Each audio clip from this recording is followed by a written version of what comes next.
बात करें कि ये किस तरह से अनुपालन को, मतलब आप जो उसकी कंप्लायंस है उसको कैसे ठीक करता है।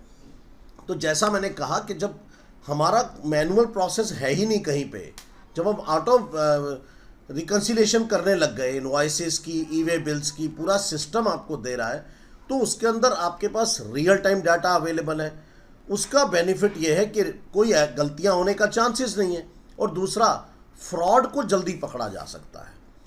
और मेन बात यह है कि जो मकसद था जीएसटी लाने का वो था वन नेशन वन टैक्स, पर मैं कहूँगा कि अब इसके साथ साथ उन्होंने ये कर दिया कि वन नेशन वन टैक्स, और एक ही फॉर्मेट के अंदर। तो सेस की बात ख़त्म कर दी गई, सेस हटा दिया और सीधा रेट टैक्सेस में ला दिया है।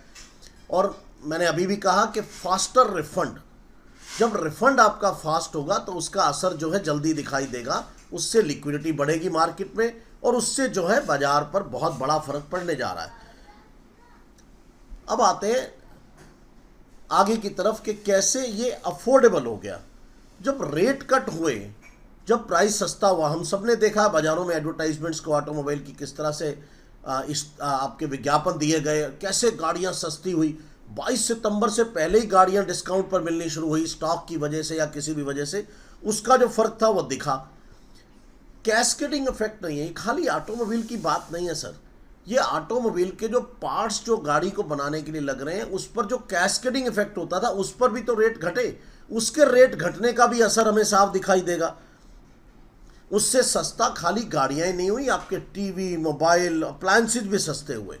और सबसे ज़रूरी चीज़ जो है वो ये है कि पारदर्शिता आई, ट्रांसपेरेंसी आ गई सिस्टम के अंदर। अगर मैंने किसी से सामान खरीदा है तो वो साथ के साथ ही मेरे सिस्टम में दिख जाता है मुझे 14 तारीख को जीएसटीआर 2B में, तो उधर वो वन फाइल करता है, मेरी 2B बनती, तो मेरी परचेज, सेल, कंप्लायंस, ई वे बिल सब मैच कर रहा है।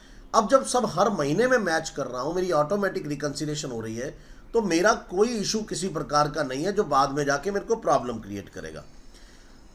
आप बात करें डोमेस्टिक डिमांड, उससे बढ़ गई। जब डोमेस्टिक डिमांड बढ़ी तो हम इंटरनेशनल के साथ कॉम्पिटिटिव हो गए। अब जब कॉम्पिटिटिव होंगे तो व्यवहारिक सी बात है, टैक्स हमारे पास रहेगा, हमें हमारा पैसा बाहर नहीं जाएगा। स्वदेशी की जो हम बात कर रहे हैं, चिप टू शिप, वो तभी तो हो पाएगा। तो जीएसटी 2 का बहुत बड़ा असर आने वाले क्वार्टर में देखने को मिलने वाला है, इस पर कोई शक किसी प्रकार का नहीं है।